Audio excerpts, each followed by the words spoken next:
All right, so tax season around the corner, and you have I don't know, a 5K to 25K budget, right? I got you. Starting with the PPV Caprice. Now, you could genuinely find these things from about $6,000 to $10,000 in between that price range. And what you get is a 6-liter LS and a 6-speed automatic from Australia, because this is a rebadged Holden vehicle. You know, GM pretty much lazy. They don't really like to build anything from scratch unless they trying to appease a certain crowd. And the best part about it, if you want to beat cars 2 times your price range, is as simple as throwing on an LSA supercharger kit with a ZL1 lid, stage 2 cams, some 650 lift valve springs, 3200 to 3500 style, and like 309 gears, 327 gears, or 355, somewhere in that gear ratio. And what you get is a 600 to 680 horsepower family sedan grocery getter.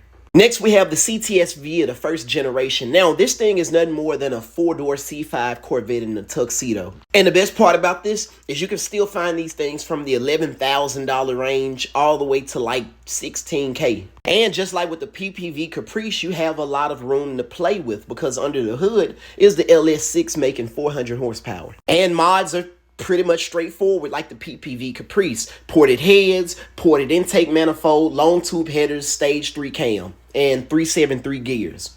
And you have a monster. Simple, naturally aspirated beast. But let's just say your budget is a little smaller, like 9K to like 5 to 9K. Then go grab a box Chevy. You can still find box Chevys in fairly good condition for around 5K like this one. Hell, you can find them as low as 3,500. But it depends on what part of the country you're looking at, because just like in Greenville, Mississippi, this one $5,500. You could probably find one in Canton, Mississippi, you know, few more hours away for about maybe $2,500, you know. But it depends. Hell, you can go to Atlanta, Georgia, and find a box Chevy for about $4,000. Some people want $8,500, but again, you know, if you're dealing with old schools, you know, every little detail matter, because deals that are sounding too good to be true are usually too good to be true. The Acura TSX are damn good cars, especially if you get the earlier models with the K-Series engine, the K24. The C5 Corvette is perfect for getting into owning a Corvette, you get what I'm saying?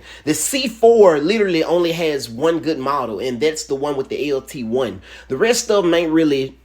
They're not good enough, lackluster performance. But with the C5, there's a really big gap in horsepower and, you know, overall reliability. The only problem with C5 Corvettes is when you blow your trans, or if it ever happens, you have to go to someone that's professional to get that trans axle fixed, and it can be expensive. You also have Gbodies. Now, if you get a Gbody, you understand what it is you're stepping into.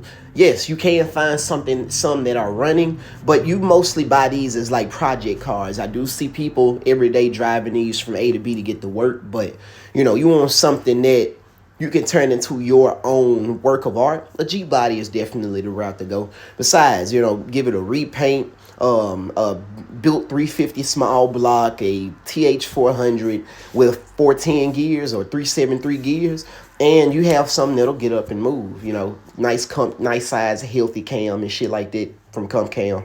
And overall, hell, you slap some paint on this bitch, throw some Ruchis or something on it, or some American torque thrust.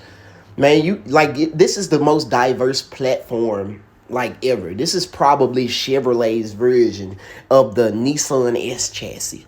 The 2012 to 2015 Honda Civics. Now, if you get an SI, what you get is a 205 horsepower, 2.4 liter 4-cylinder naturally aspirated, aka the K24. Now, honestly, it don't really matter which one you get, because these things are they will get you A to B. But if you just, you know, a diehard fan of tuners, then, you know, this will be the perfect one for you. And last but not least, this is probably going to be controversial to some people, may not be controversial to others, but the 7th gen Maxima is quite possibly the best fucking Maxima ever created, aside from the early 2000s versions, the first gen Maximas and shit like that. But this, look, it makes 290 horsepower, but it feels like 350. This thing, listen, surprisingly enough, This is a good tuning platform. You have guys that have 6-speed manual swap these things, added 68 plus millimeter turbos and forged internals and things like that, making 600 all day, 650 all day. You know, it is a reliable vehicle, but that CVT is questionable. You know, it's not expensive, but it's not cheap. I'd say that. But it's a damn good vehicle.